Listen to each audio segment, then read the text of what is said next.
If you're over 50 and coming back from an injury or a setback, it might not be your body that's holding you back. It could be how you're approaching the comeback. In senior tennis, especially in tennis over 50, setbacks are part of the deal. So, what separates the players who come back stronger from the ones who stay frustrated or keep getting hurt? Today, I've got Jeff Jacklich with me, and we break down the real comeback blueprint: discipline over inspiration, rebuilding trust slowly instead of forcing it, and cleaning up the emotional baggage that shows up in pressure moments. If you've been injured, frustrated, or questioning whether you'll ever get back to the level you've played before, stay with us. This might change how you approach your return to competition. Hi, everyone, and welcome to Insider's Playbook, where we talk smart strategies for competitive senior tennis players over 50.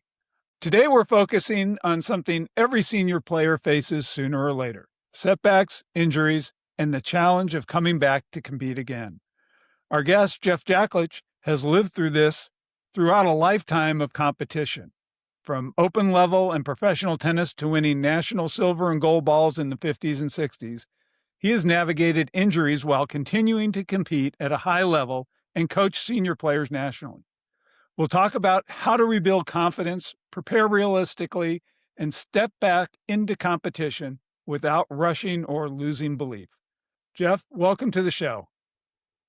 Is all that possible? And you have 15 minutes to do it. Let's do it. Yeah, exactly. Right. Well, I think I'm going to take one of the first things you said and say, rule number one: keep showing up. Yeah. You have to keep showing up. Not only on the court and playing tournaments, but in the gym, in your physical therapy, in your daily routine, you have to keep showing up. And so I tend to say motivation is cheap. I can queue up YouTube and listen to somebody yap and get motivated, and it's great. I can, whoever from, Tony Robbins to whoever, right? Can get you all jazzed up. Right. So let's go do this. Let's go do this thing. And that might be step one, to actually get you to make an appointment with your trainer, make a something, or I'm going to convert the garage into a gym, something that might actually get you over that hump. But the real work comes down to just the raw, unfun, crappy daily discipline of doing it even though you don't want to. And I can tell you this, and this is, again, my experience, me and most of my players, if they admit it, if they're honest, will say most days, no, I don't want to get up and go walk in the gym. I don't want to do it. And I'm saying that from the bedroom to the kitchen to the first cup of coffee, getting a sip, then I grab my water, then I walk out into the garage. And my rule is this: once I've made that first pull of a band or first rep of anything, my rule is I'm in until it's over. I'm in until the workout is done, the full workout, whatever I'm doing that day, whatever the plan is that day. Once I make one rep, there's no turning back. And I just got to get to that one rep. I got to get to that first rep. Yeah. Because I know how I feel if I don't, right? I've been there enough times and gone in and done a half a workout and really, dude, you didn't have the backbone enough to do the whole thing. Because 10 minutes later, you feel fine. And oh, I got energy. I can do it, right? And you told yourself a nice little story, and that's, you've heard that phrase before from Brent and I. What story are you telling today to make it okay for you to not try in a match, to make it okay as to why you're losing, as to why I shouldn't go in the gym today. Oh, it's raining. Oh, it's, Right. I accidentally stepped on my dog's tail and he needs emotional support this morning. I mean, whatever it might be. But I'd say, so, in the recovery process after a journey, after, an injury, that the nature of the injury, obviously, it has to be taken into account. Is this something you needed to go to physical therapy for? Did you have to, have it checked out by a doctor? Is it, whatever it might be? And then are you following those protocols to the letter? Right? Whatever protocols you get after an injury, what has your physical therapist or your massage therapist told you to do? And how often should you do it? Follow it. Like you can't deviate. You have to do X, Y, Z, and then next week when you go in, they'll be the ones to say, "Oh, you've got more range of motion. I think we can push you a little harder this week," and then they'll up the ante. You know what I mean? But you have to do all the work in between, and that again is the hardest thing to do, is to be disciplined, and that's what it is. It's just sure, raw discipline, because you don't want to do it.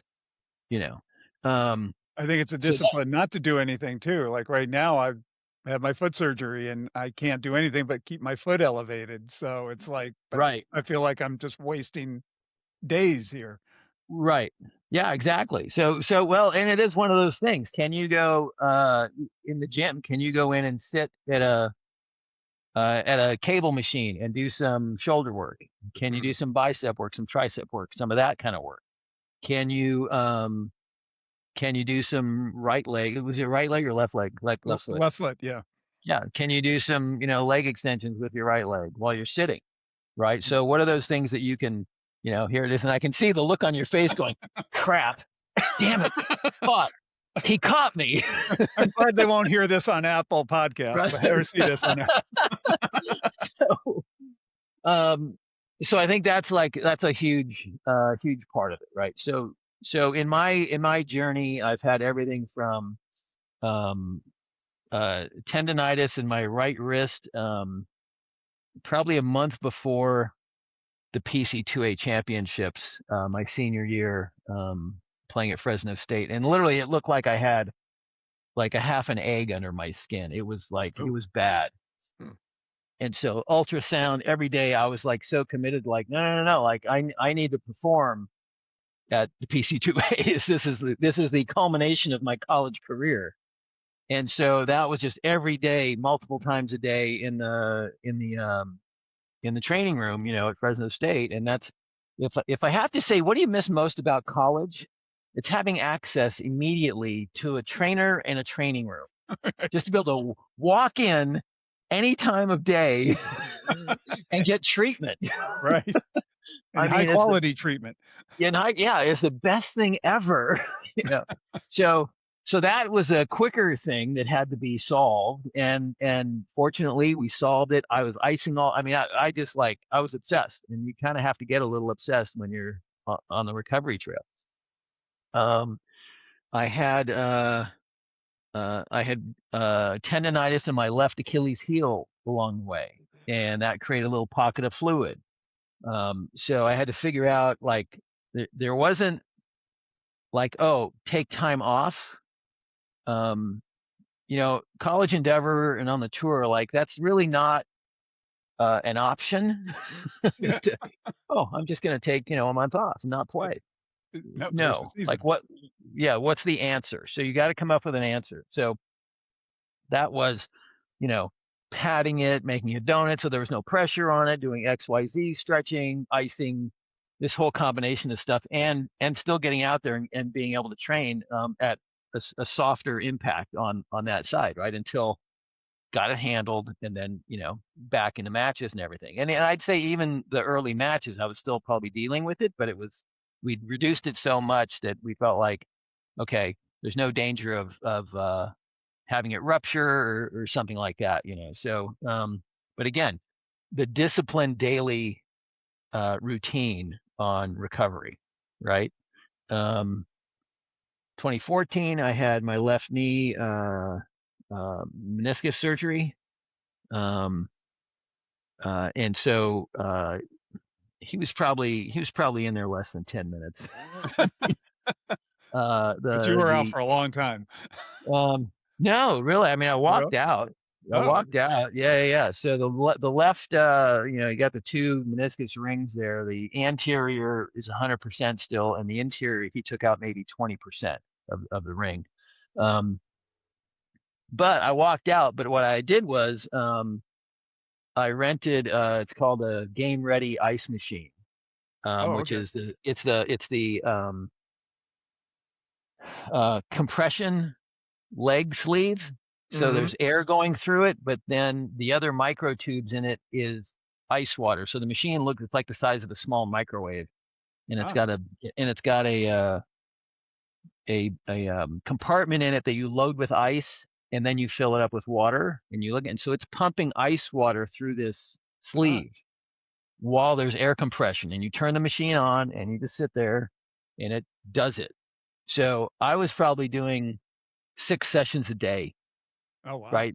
Once I got out, and because I took that week off, and elevated, had my iPad. I watched more movies that week than anything, but I was like, I need to get through this fast. And so my goal um, was to play doubles at Berkeley and win the doubles that year, right? And so between surgery and Berkeley, I had 90 days.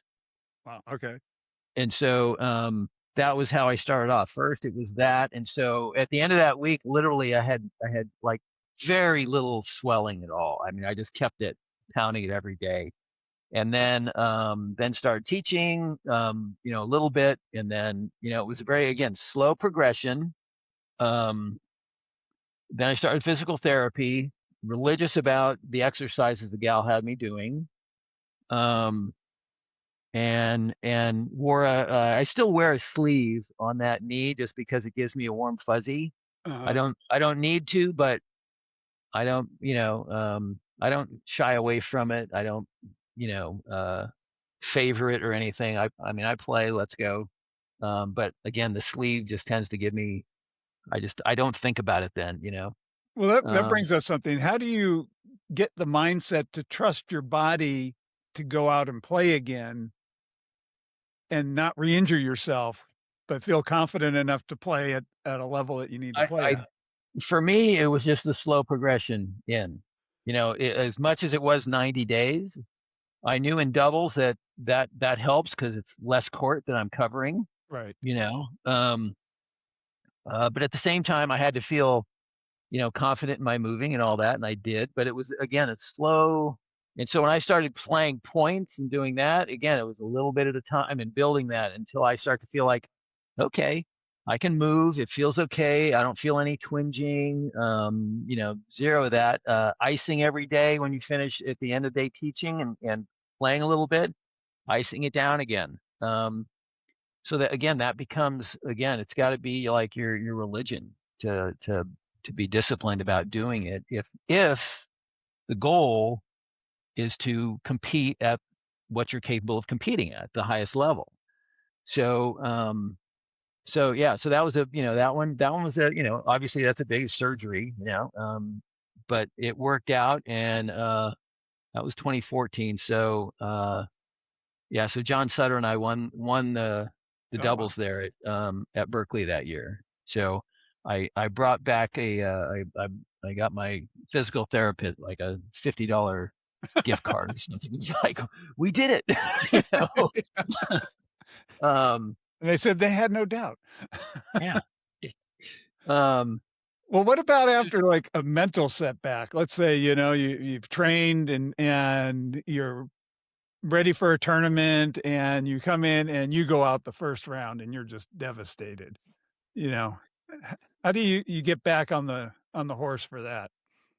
Obviously, um, you just do it, but, yeah, I mean, obviously you get back on. So one is like, can you figure out what occurred? Like if it was a mental breakdown, literally, like what's going on in your personal life? Is there something else that's hanging? Because I know for me, um, when I've got all like personally my life kind of in order, and there's nothing. You're the first one that does, but Right? Yeah, well, mostly, I mean, there are things like, again, good stress, bad stress, yeah. what are those things that are hanging that have to be taken care of? Are they interrupting your ability to actually enjoy your time on the court? Right. So, I've had those challenges, and recently, like within the last 6 years, where literally on the court, um, might have been the quarterfinals of the 60 hard course down in Irvine. And literally every point I'm asking myself, what the hell are you doing out here? Like, this is so stupid. Like, what does this all mean? This is like ridiculous. But I had other things going on. And for me, lucky me, when I'm on a court, I seem to be more emotionally open, internally, right? So there was a lot of things going on. I'm not going to go into what they were. All of it's been resolved.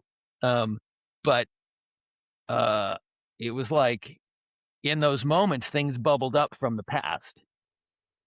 And it was like, really? Now you're going to have this thought?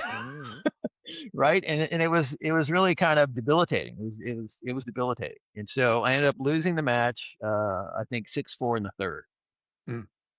Which was crazy because it was literally almost 3 hours of that internal conversation going on in my head. It's like, that'll wear you out.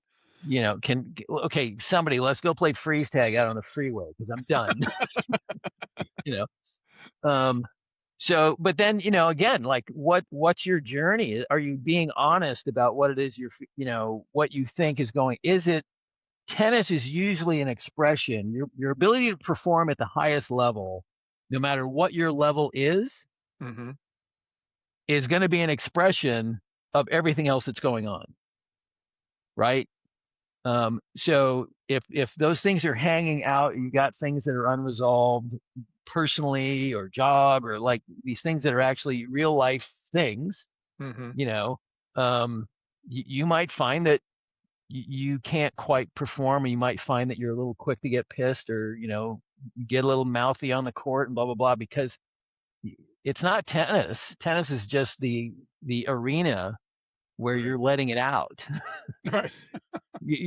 And so I think you've got to be willing to do some personal digging, and what that is. And then once we, okay, so let's say, that's obviously like the most extreme,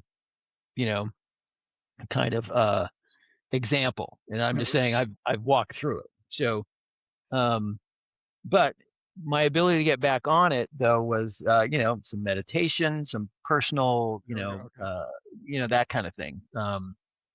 And, cleaning up my house, my emotional house, my personal house. Right.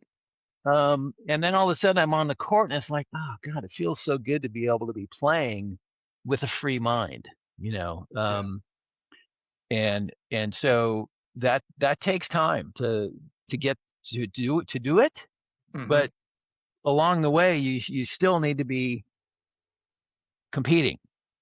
Right. And to again, get like back on the horse and where am I at? Yeah. And then you start, if you can put winning and losing off a little bit and just go, can I enjoy hitting the ball today? Can I enjoy competing today? And in your practice sets, that's where you should kind of live. It's like, can I just enjoy like executing today and just be grateful that I get to do this. Yeah. That's like, for me, that's like one of my things when I'm on the court now, is when things get a little, tight, and I'm starting to like just step back, I take a breath and go, how lucky are you that, exactly, that one, I get to do this. And two, you get to do it at the level you get to do it at. That's a miracle. I'm still working on that part, but right. That's a miracle. Right. And so it just, it just helps me, bring it back. But so again, I know it's kind of a lengthy answer. There's a lot of avenues here, but any time you finish a match and you feel like you went off the rails, right. not just losing a match, 0-0 to somebody who was better than you, right? Mm-hmm. That's a different animal. But you're talking about a match that you were in it, and all of a sudden, emotionally, you went off the rails. Right. That takes some. Where did that come from? You got to ask that question, right? And then, are you willing to actually pursue it? And plus, maybe not putting so much into it when you walk into the match that you're so emotionally invested in winning. Like, hey, Yes. I've been training for 6 months. I have to win this one. Yeah. Any have tos, Yeah. that gets really rough. Yeah. Really rough. Yeah. Well, fantastic. This is great. I think we got a lot of insights into, what we need to do to, come back from injuries or setbacks, and appreciate you being on. Anything else you'd like to add before we, I think in that same vein is in that to build that road back into on the mental emotional side, you're going to need a roadmap. And so find somebody or some technique or some literature that guides you. There's tons of literature that can guide you down that path, of feeling like yourself again and all those things. So that for me, like, it's not enough to read Jim Lore or something and read their stuff. Oh, okay, I got it. No, it actually takes practice. Yeah. No different than hitting 1,000 forehands every day. The mental emotional side takes work, and it's actual work. I mean, you have to sit and meditate and do, like, you actually have to do it. It's not enough to know it intellectually. It will not translate. You actually have Box to. breathing has been working for me lately. Good. Yeah. So that would be, I would say that's the final note on that idea, is that find something that resonates with you and then that you feel like you can actually execute on. Fantastic, Jeff. Yeah. Well, it was great to have you on the show again. If people want to get in touch with you, what's the best way? Jeff at Jacklich365.com. And of course, we'll have that in the show notes. Jeff, again, thank you very much. You're welcome, Mike. It was a pleasure. All right, let's wrap this up with what really matters. Recovery isn't about waiting until you feel motivated again. It's about showing up every single day and doing the disciplined work that slowly builds you back stronger, even when it's boring, even when it's frustrating, and even when nobody sees it. Next, if you want real confidence again, don't rush the comeback. Rebuild trust in your body and your game, one small win at a time. Controlled progression, smart adjustments. Let the confidence return because you've earned it, not because you're forcing it. And finally, remember this: senior tennis will expose whatever you're carrying. If you're bringing pressure, fear, or have to win energy onto the court, it will show up in the tight moments. Clean that up. Release the outcome. Compete with clarity instead of fear. And that's how you come back the right way. This is Mike Rogers. Thanks for watching on YouTube or listening on your favorite podcast player. And I look forward to seeing you next week on Insider's Playbook.